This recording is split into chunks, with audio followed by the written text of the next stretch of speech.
If you're lacking inspiration and motivation and you're not achieving that big dream of yours, today's show is all about motivation, inspiration, and how to start small. A dream begins with something so small and it can blow up into something huge. It could land you on Oprah. It could make you millions of dollars. It could make you a big time influencer. And today's guest, that's what he's done. Welcome to Thriving Launch with Luis Congdon and Kamala Chambers, the show for heart-centered entrepreneurs who want it all. 5 days a week, we bring you different segments to inspire you to live a life of freedom. We interview the leading experts in the field of business, health, and love.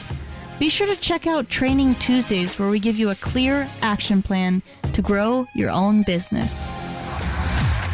Maybe you can relate to this. When I was a full-time coach, keep repeating the same things to people over and over and over again, and it got to be kind of draining, and I wasn't really enjoying what I was doing anymore. So what I decided to do was record the things that I had to tell clients over and over and over again, and then I packaged those recordings together and sold them as an online course. If you're interested in creating and selling your own online course, head over to thrivinglaunch.com, and I have a free training for you on how to create and make passive income through your own online course.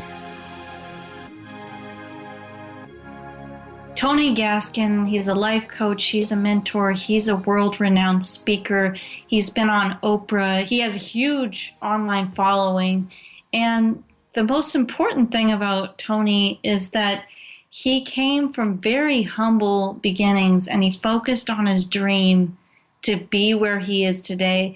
Today's episode, we're going to uncover how he did that and how we too can focus on our dreams to get to where we really want to be. Hey, Tony, thanks so much for being on Thriving Launch. It's a real pleasure to have you here. Are you ready to launch? Yes, I am. Thank you all for having me. Well, I know that you are a powerful leader when it comes to building the dream, building a dream life, building your dream online. And I'd love to hear what that means to you, building the dream, and how we even start that process. Thank you. Well, what it means to me really is identifying who you are as a person and your skill sets, your gifts, and turning it into a business. Myself, I was a writer. I come from small town. We had that inner city mindset to where we didn't think we could become much. We thought you had to be overworked and underpaid like your parents, or a drug dealer like your cousins, or a professional athlete like Tracy McGrady, because he was the first to make it out of where I'm from in Arbondale, Florida. But when I became an adult at the age of 22, I took my gift for writing and I wrote my first book. And I wrote the book giving advice to young ladies on love and relationships, because that's the area that I was lost in. I was breaking hearts. And one of my ex-girlfriends and friends told me I should write a book on it. So I did. And I was a committed man at that point in a relationship with my soon-to-be wife. We got married a month after I published the book. And we had our son shortly after that. And so I just started using that gift. And from that point, I realized that we all have something to offer the world. And if we will identify our gifts and become passionate about our gifts, or merge our gifts and our passions, then we can build our dream and change our life.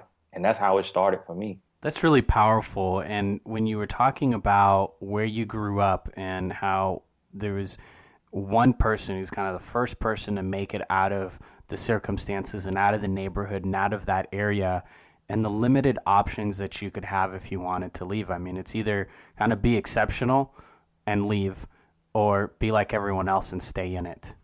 Right, 100%.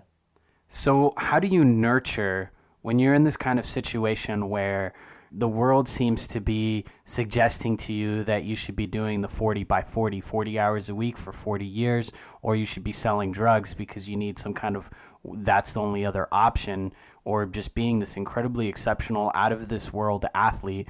How do you find inspiration, motivation? How do you find the strength? I mean, to me, I've had to go through a very similar journey as you, and I'm still astounded that somehow I found the strength to go through that journey and find my passion and really cultivate it.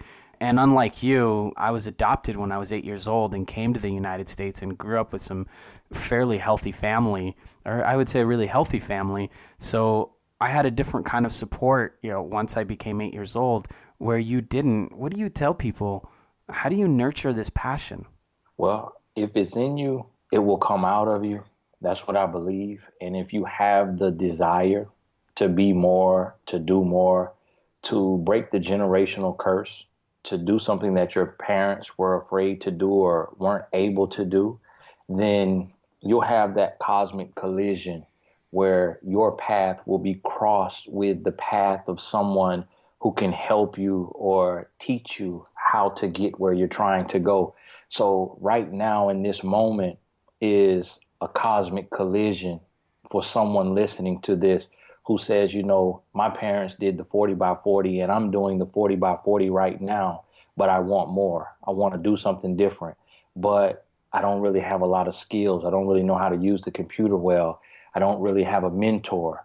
Well, here's your cosmic collision to where now you can look at someone who has done it and learn from them. And I'm that person. And that's what happened for me. I had a desire, and thankful to Google, where there's a will, there's a way. I got on Google and I just typed in how to publish a book. And of course, you get taken by the scams and, you waste some money and some time learning. But I didn't have a mentor. I didn't have a team. Google was my team. Google was my mentor. And I paid for some mistakes. They were costly, going the wrong way in publishing my first book. But then I learned along the way. And after I learned, I started to teach to save people the time and the mistakes that I made. And so if you have that desire to do something, there's always a way, especially today. Everything is at our fingertips. I got online and I taught myself how to tweet, how to use Twitter. There wasn't a manual on it, but I operated from my heart. And I said, instead of posting what I'm eating for breakfast or just what I'm going to do next, I want to post things that will motivate and inspire others as they're on Twitter. So that's how I started using it. And those tweets became retweetable. So people started sharing them. And my following of 34 followers started to grow into the tens of thousands and then into the hundreds of thousands. And then I took that same blueprint and went to Facebook and then to Instagram. And I did the same thing in those spaces. And my Facebook grew to now, I think 1.6, almost 1.7 million people. And my Instagram, almost 700,000 people. They really took off, way beyond Twitter.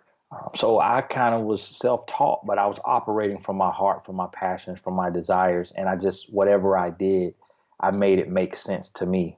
I really resonate with what you're saying, just about being self-taught and going down the road with the belief and the desire. And I think one thing I love that you said about the cosmic collision, that's really what I've found my most success is paying attention for those cosmic collisions, because it's not just about waiting for them. You took action. You took action, I took action, and I was paying attention and expecting them to happen, knowing and believing that they were going to happen. Now, I'd love to hear you share with the audience one of the quotes that you had go viral in 2011. It's such a beautiful quote and kind of the principles behind that. In 2011, I was sitting in the driveway of my job. I was a counselor in a group home working with mentally ill men who had made mistakes in their younger lives. Some of them had, different charges for like underage sex with a minor, or things like that. But they were mentally ill. And so those individuals who weren't fit to go into jail because of their retardation, mildly retarded is what they were labeled. They were put in the group home. So I was working there because I saw the ad in the paper of my college. And I started working there. And I remember going there every day. And it was meaningful work. It was good work. It was, fun. It was interesting. And I really liked it. But before I got out of the car one day, I tweeted, if you don't build your dream, someone else will hire you to help them build theirs. Now, that was much more wordy because that's how I write, how I talk. But the online editors changed it and shortened it and put a comma where I didn't have one and said, if you don't build your dream, someone will hire you to build theirs. And both of those quotes, written both ways, they went viral. The first one went viral. And then, of course, like the telephone game, the more sites it hit, it began to be shortened up and edited for grammatical errors. And so it changed. The next thing you know, I see it all over. I see people posting it without my name.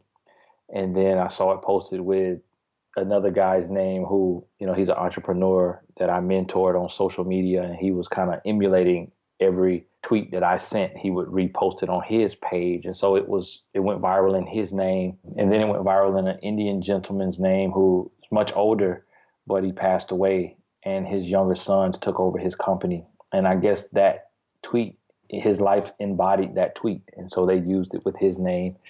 But when you search it, you'll see, I would say 80 to 90% of the sites, it says Tony Gaskins or Tony A. Gaskins Jr. And I wrote it because I wanted to build my dream, and I was trying to build my dream, but I was building someone else's dream at the moment. And I realized that unless you build yours, someone will hire you to build theirs. So you have a choice to make, and you can balance the dream and the job. I'm all for balancing the dream and the job until the dream becomes the job. And that was another quote that went viral. It says, you may have to balance the dream and the job until the dream becomes the job.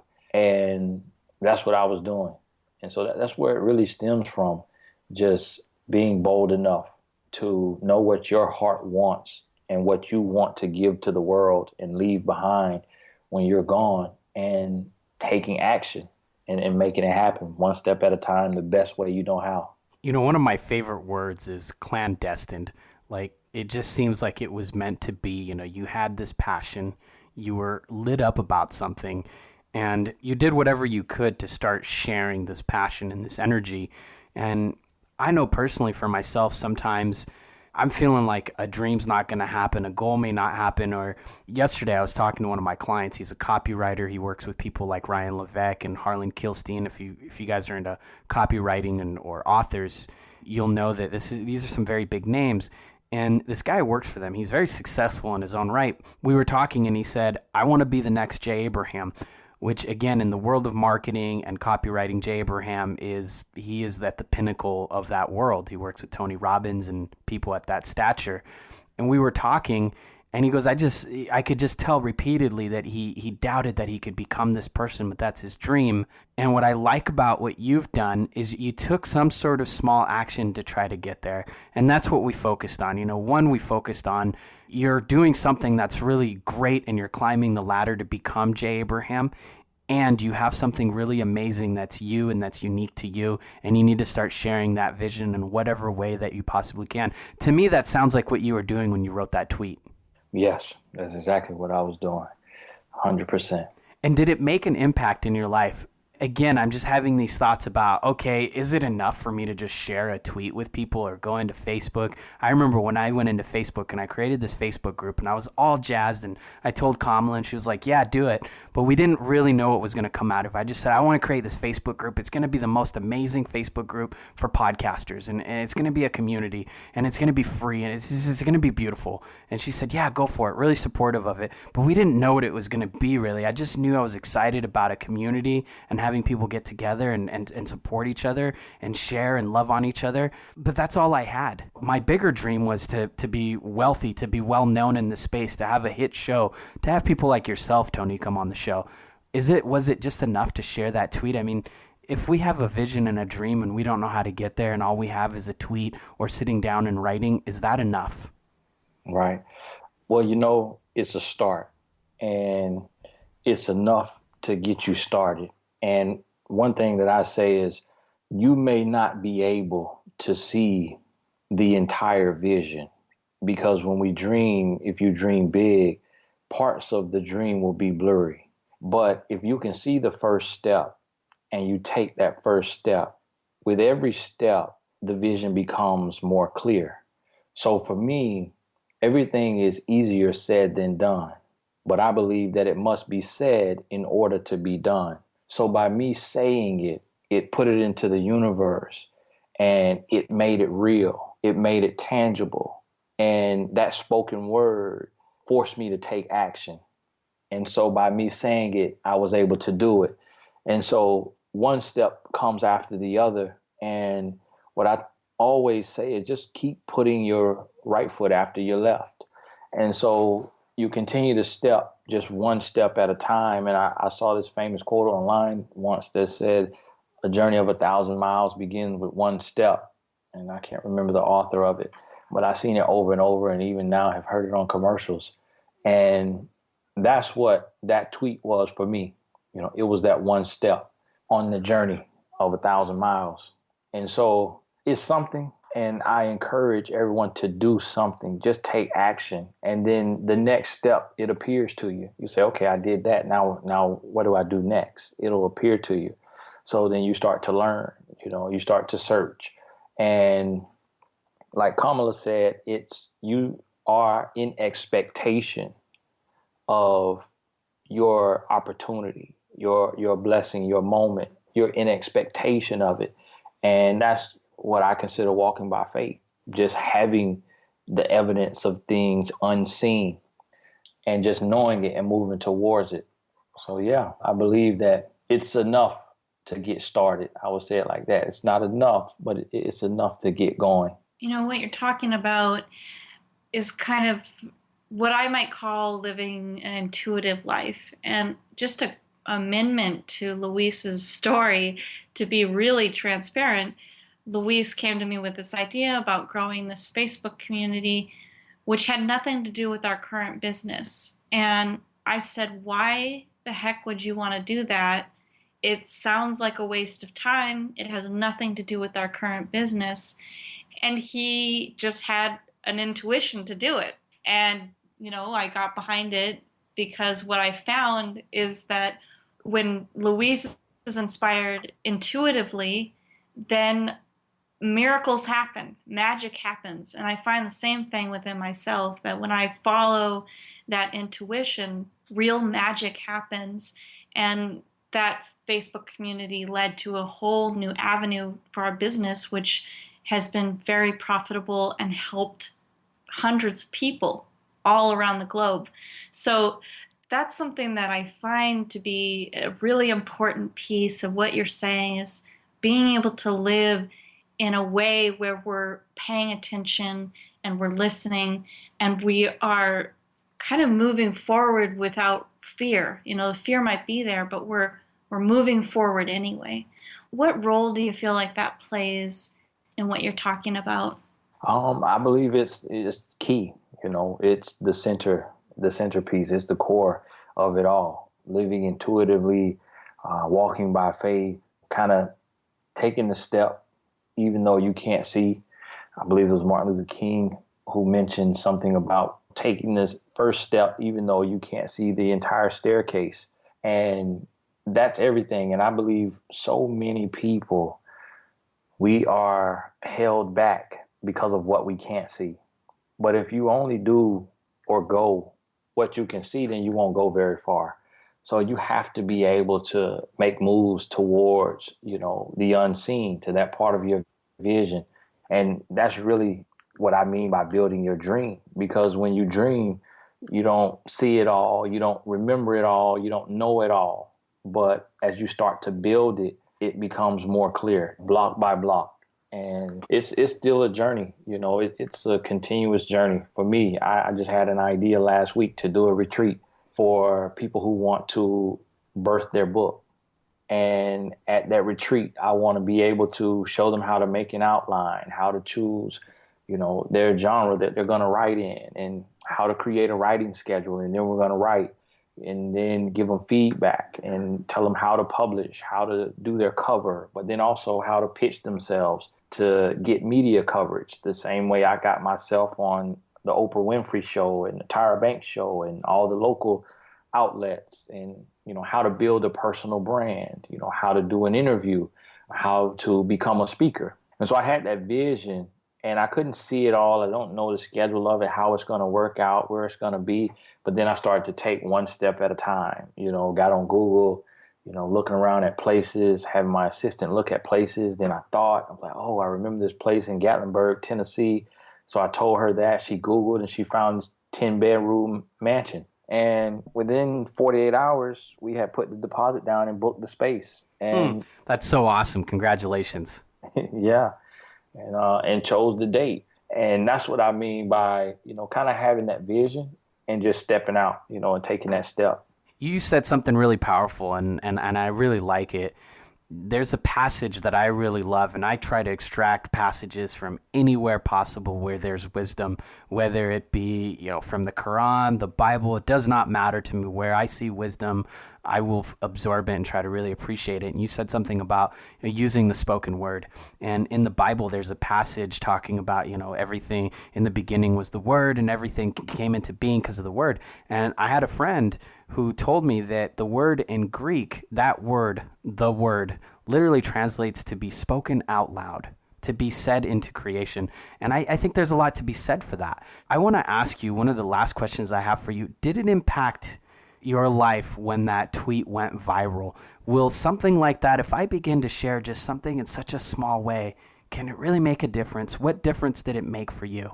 It made all the difference, because that tweet went viral, but I was at that time talking about relationships the most.